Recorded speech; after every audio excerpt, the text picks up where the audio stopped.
Hey everybody, welcome back to Tech Odyssey. So today I'm here with an exciting review for me anyway, or for people out in the BlackBerry community who still care about BlackBerry phones. I have a BlackBerry Mobile Key 2 and I have a BlackBerry Mobile Key 2 LE. So what I want to do today is a comparison video with the two of these for people who are still interested in the devices, wanting to learn more about them, or if you're curious about picking one up, what the key differences are between the two phones, because there are quite a bit of differences.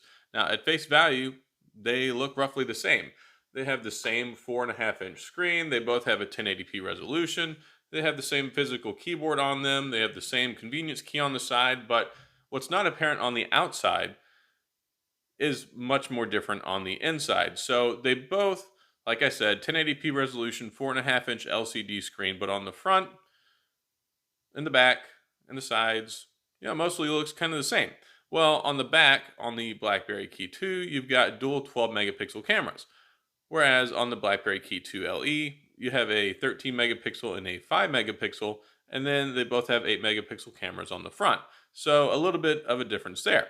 The Key 2 LE has a 3000 milliamp battery. The Key 2 has a 3500 milliamp battery. So you've got a 500 milliamp difference, but it doesn't matter too much because underneath the hood of these phones are completely different processors. So the BlackBerry Key 2 has a Snapdragon 660. It's a mid-tier processor, but it still has some decent straight line speed. Whereas the BlackBerry Key 2 LE has the Snapdragon 636, which is kind of a mid-tier processor, but it has much less power. It's on the lower end of the spectrum when it comes to mid-tier processors. So it doesn't use as much energy. So if you were to have the same size battery in both of them, the Key 2 LE would last longer. But since it has a smaller battery, it doesn't last quite as long as the 660, but it's very close, in the Key 2. Now, the keyboards also have very fundamental differences. So it's the same keys. Everything looks and basically kind of feels the same, except it doesn't. So on the Key 2, you've got this wonderful touchscreen keyboard that's an extension of the screen. So if you are to go ahead and you can use the keyboard to scroll left, right, up, down, and it's just like if you're touching the screen. And it's also spaced out a little bit more. And I will say that the key press does feel a little bit more spongy. And I think it's because there's more room that you have to push the key. It goes down a little bit farther. It's not as stiff and rigid as the Key 2 LE buttons. So the typing experience feels a little bit different. And the physical space button, or the space bar on both of them, is a fingerprint sensor, which is cool. There were some complaints with the original Key 2. The space bar did feel a little off balance, and it had a distinct clicky noise that was separate than the rest of the buttons. So that did sound different. I had a launch day Key 2, and I can say that I did have that problem. This one is not really also apparent. I'll go ahead and push the buttons here so you can hear. So if you can hear that, these are the regular buttons. That's the space bar. So the space bar, it does feel more secure. It's not wobbly. It feels like it's in there and it's sturdy, but it does have still a slightly different sound to it. And then we go over to the Key 2 LE, and that's the regular keys, if you can hear that. And then the space bar does still also have a kind of distinct sound to it. But I think the Key 2 LE does sound a little bit snappier though. But when you're using the buttons on the Key 2 LE, it feels like you have to press them less. They feel a little more firm to press, but they have less distance to travel when you use them. So it gives it more of a firm typing experience. That's the best way that I can describe it. It feels like they tightened it up a little bit. And also, if you look at the keyboards, the keyboard on the Key 2 LE is not as spaced out. Everything is connected and touching together, whereas on the Key 2, there is a slight gap in between. So it does kind of make the keyboard feel a little bit bigger. So if you were to grab the Key 2 LE versus the Key 2 and put it in your hand, you would feel like you were typing a little bit lower, which is fine. Now, another key difference is on the back. So they both kind of have like a rubbery back to them, but it feels more dimpled, and the texture is larger on the back of the BlackBerry Key 2 LE. It feels more sturdy and less likely to slip out of your hand, which I do feel much more comfortable carrying around the Key 2 LE versus the Key 2 without a case. The Key 2 is a little bit thicker, at least I believe so, and it is a little bit heavier, and it's made out of metal. So it's got an aluminum frame on it versus a polycarbonate frame on the Key 2 LE. Polycarbonate is just a fancy word for plastic.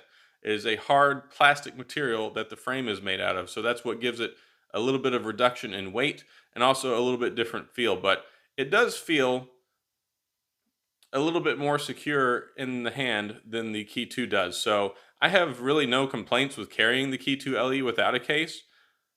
It actually feels really natural carrying it without a case. It feels more bulky if you put one on it. Whereas the Key 2, I do have slightly more concerns. I do worry more about it, maybe just because it's more expensive. But with the metal sides on it, it does feel a little bit more slippery than the polycarbonate and the lighter frame on the Key 2 LE. So on the Key 2, I'm usually more apt to carry it in a case versus the LE. So those are just some of the core differences between the two phones. Actually, I mean, that's most of the differences, really. But overall, the functioning experience is about the same. Now, the Key 2 LE does come with 32 gigabytes of storage. They also have a 64 gigabyte model. It comes in 3 colors. It comes in a champagne gold color, and that's referring to the sides. The sides of the frame will come in a different color. The BlackBerry KEY2 comes in black. It comes in silver. And then they also came out with a red edition, which the red edition looks really cool. I wish I could have got my hands on that. But the Key 2 LE comes in this slate gray color. It comes in a champagne gold and also comes in an atomic red. I did have the atomic red one before. I really liked it. The slate gray one, it does kind of have a little bit of a blue color to it, like an undertone. I really kind of like it. I really like the Key 2 LE. If the Key 2 LE honestly had all the same power and performance that the Key 2 did, I would probably prefer it just because I like the way this one is built better. I don't know why, even though it's cheaper. I feel like it's a little bit tighter. The tolerances are a little bit better, and this rubberized feel and texture feels more durable and less droppable to me.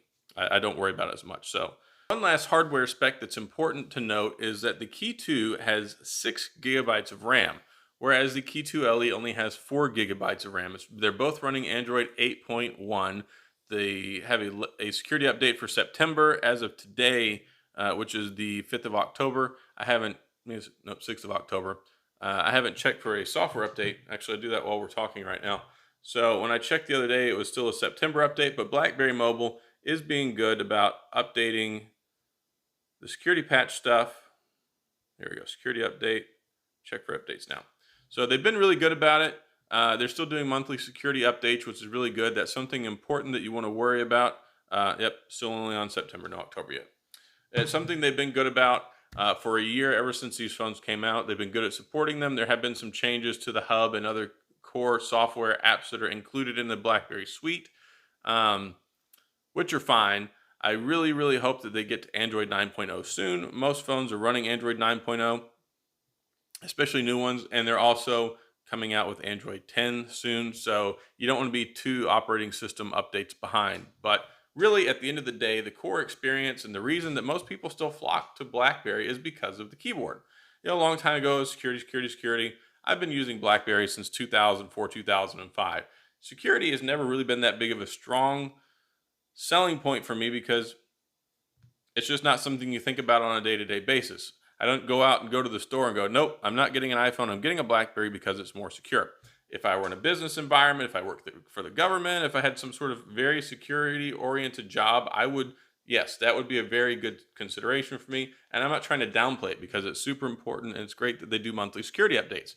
But the real core reason I think most people still buy BlackBerries is because of the keyboard. They're the only real keyboard phone around. They have 2 models right now. You can even get the Key 1, which is 2 years old now. But people still love the keyboard.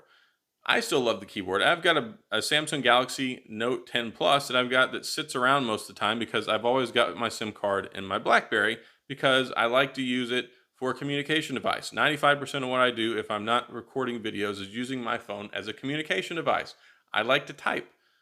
I feel very comfortable and very much enjoy typing on a keyboard. So even in 2019, even though this phone is a year old, even though it's still using Android 8.1, I prefer to carry this and use it as a daily driver over my Samsung Galaxy Note 10 Plus. Honestly, if I didn't do all these videos, I probably wouldn't even have a Note 10 Plus. I'd be using my iPhone 11 Pro, and I'd be using the BlackBerry as my two phones that I carry. And I think both of them have superior typing experiences. So that's still a very compelling reason, even in 2019. Hopefully, BlackBerry Mobile will do something about the software and bring it more up to speed. They've been kind of radio silence for a while with regard to the phones themselves and where they're headed, but they still have a licensing deal with BlackBerry to make Android phones. And they haven't said they're not going to make another phone, but they haven't said they are going to make another phone. The last that I really paid attention to was that they said they're not going to get caught up in the annual device upgrades just because they don't see the need for it. They've been very true to that word. In 2019, there's not been a new BlackBerry. So hopefully, rolling around to the Consumer Electronics Show in January, or Mobile World Convention, or Mobile World Congress, whatever it's called, they'll announce something. And if they do, I'll be super happy, and I will do everything I can to cover it. I will be buying it without question if they make a new BlackBerry device. So that's about it with regard to the comparison on the two phones. The software experience is identical. The only thing you really run into is with having less memory. Every once in a while, you'll get the notification if you've got a bunch of stuff open that pops up and says that you're low on memory, so you need to close some apps. I've heard people that haven't had that problem. I've had two BlackBerry KEY2 LEs. I had that problem a lot. It was very prevalent with my first KEY2 LE. With my second one, I've only got that notification one time. But as long as you're good about not keeping like 20 apps open, if you're playing a bunch of games, usually that's when it happens. If you open up a game, you have two other games running in the background, you might load it up. And that's because the BlackBerry operating system and the user interface that they have has so much stuff loaded into it that you don't have a whole lot of spare memory to work with, and the memory management is not all that great. So if you have a bunch of stuff open up, it doesn't really slow down. It'll just give you a notification telling you that the memory is low. Close it out, and you're good to go. Close some apps. The KEY2, I've never had that problem. It runs and it chugs along great, doesn't skip a beat. But essentially, at the end of the day, you're getting pretty much the same performance. So if you don't have to have more power, and really they're not gaming phones. I mean, I've showed in other videos you can play games. I even play Mario Kart on both of them. I played Mario Kart, the new one, on the KEY2 and the KEY2 LE. Runs perfectly fine. So you can play games like Mario Kart, Boom Beach. I wouldn't really recommend playing PUBG. You can play PUBG. You can play World of Tanks, World of Warships. It's fine. But on the smaller screen with the keyboard, it's kind of annoying. So I will say that. But overall, the core experience is great.